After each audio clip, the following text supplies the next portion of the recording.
And next is the fun part, as we almost start playing these essays like a game. Hey friends, welcome back to the channel. My name is Rohan. I'm a 4th year medical student studying at Cambridge University. In this video, I want to tell you how I memorized 100 essays for my exams back in 2nd year. Okay, it was more like 90 across my 5 subjects, but you get the point. This method was inspired quite heavily by Ali Abdal's video on the essay memorization framework. And although I did things a little bit differently, I was still very happy with the result. And hopefully you can use this method and adapt it to your liking so you also can prepare and smash your essay exams. In my method, there were 3 main stages. The first was scoping the subject. The second was generating high quality essay plans. And the third was memorizing and practicing essays. Okay, so let's dive straight in.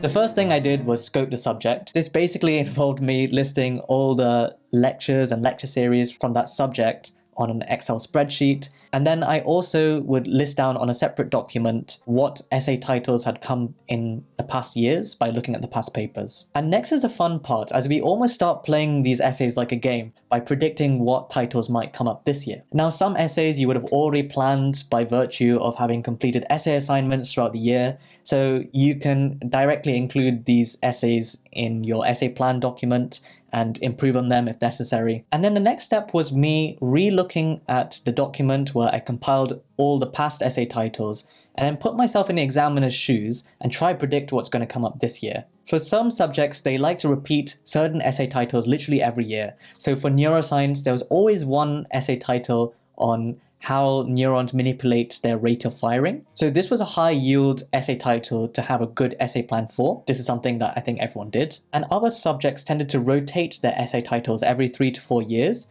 So you could look at what's come up recently and then look 3 or 4 years before and then think that that topic might come up again. The last thing to do is to compare what's come up in the past essay titles and compare that to your lecture list and see what part of the syllabus has not been covered yet, as maybe this could appear in the exam for the first time this year. And what I sometimes used to do, I used to ask my teachers or my supervisors to set me an essay title based on that, so I can have a realistic attempt on that topic area, so then I'm more prepared for the exam if it does come up. One big caveat that I want to stress, and this is more like a disclaimer, is that the examiners are well within their right to ask anything from the syllabus. So even if an essay title has come up last year, that doesn't mean it can't come up this year. But I still think it's worth playing this game of kind of trying to predict what's going to come up, as at the end of the day, time is limited and we want to use our time most effectively. The final step to the scoping stage is collaboration. And this basically involved me deciding with a friend what essay titles I would plan and which ones they would plan,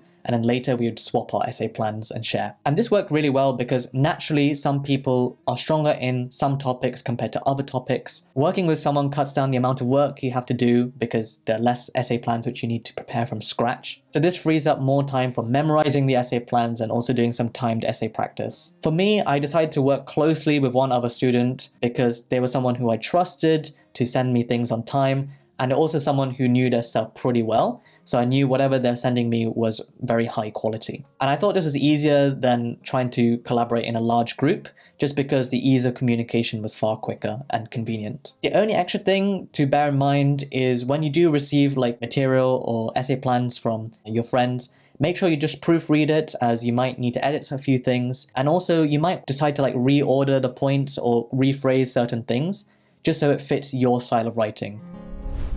The next step is to make high quality essay plans. I already have another video detailing what makes a first class essay, so go watch that video next. Okay, so this is what it looks like practically. This is my big essay plans document for pathology.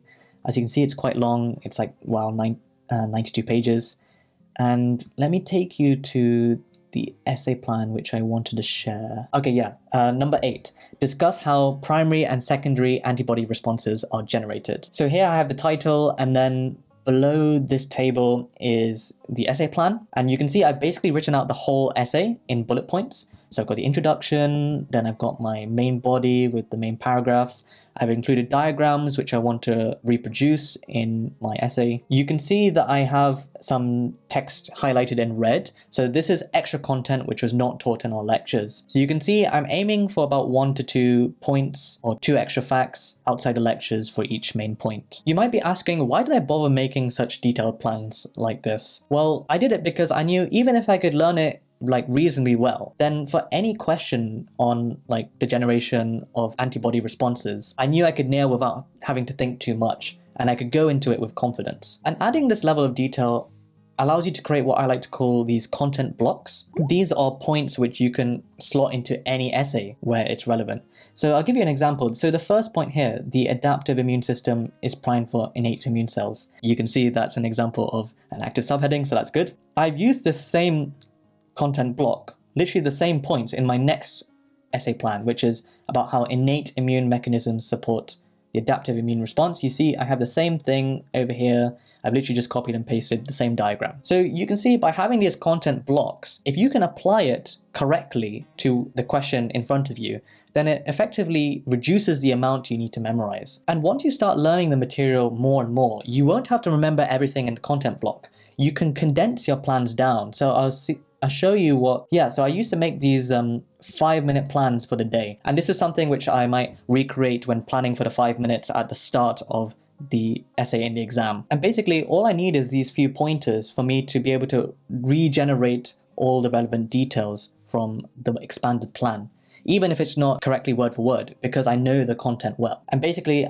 having this kind of condensed plan serves as a really good checklist as you're going along writing your essay. And in fact, the essay paper which I did the best in was pathology. For this paper, I didn't actually predict the titles very well. I remember coming out and literally none of the titles I'd written plans for before. But because I had these content blocks in my mind, I was able to piece together like a good essay from scratch each time. Okay, so that's how I generated these high quality essay plans. Let's finally move on to the memorization phase.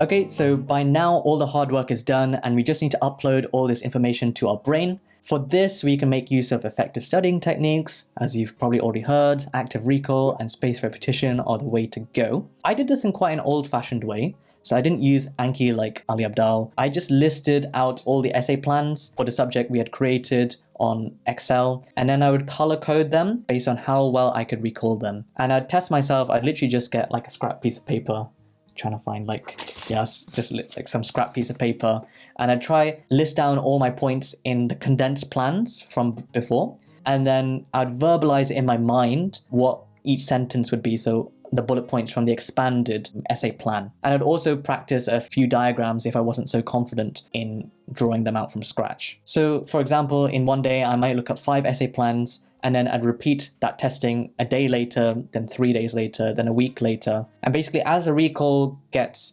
better, you can also do it quicker, so you can start doing more essay plans in a day. And I'm not gonna lie, I found cramming quite an effective way in remembering the essays. So like the day before the exam, I'd just look through all the essay plans for that subject and try to remember as much as I could, and then filling in where I'd missed any key points. And you'll notice even before the exam, I'm still trying to use active recall because this makes it stick better in the brain. I didn't just passively read the plans again. I was really trying to identify what I'd remembered and what I hadn't. And usually this was enough to keep the important stuff in my head for the day of the exam. And finally, I think the most important step is practicing writing some of your essay plans in timed conditions. And this is because often when we're planning essays, we get a bit overambitious and we forget that there is a time limit and there's only so much that we can write about. So you can practice these essays even with your essay plan in front of you, just to test whether you can actually write that much in the exam. But ideally, obviously close to the exam, you want to be doing some closed book practice. And I think it's helpful to write full essays because so far we've only been writing out our essays in bullet points. And I think you'll find you'll naturally remember how you phrase things if you practice writing essays. So when it comes to the exam, you don't need to think so hard about how you're going to phrase your sentences and get your point across,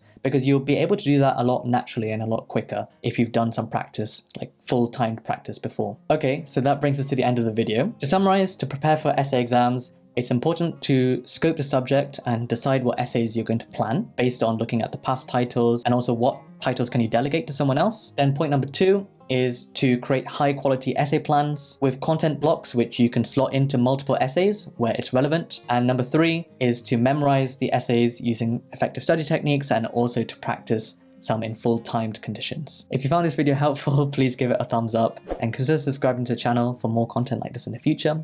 But anyway, take care, all the best for your studies, and bye for now.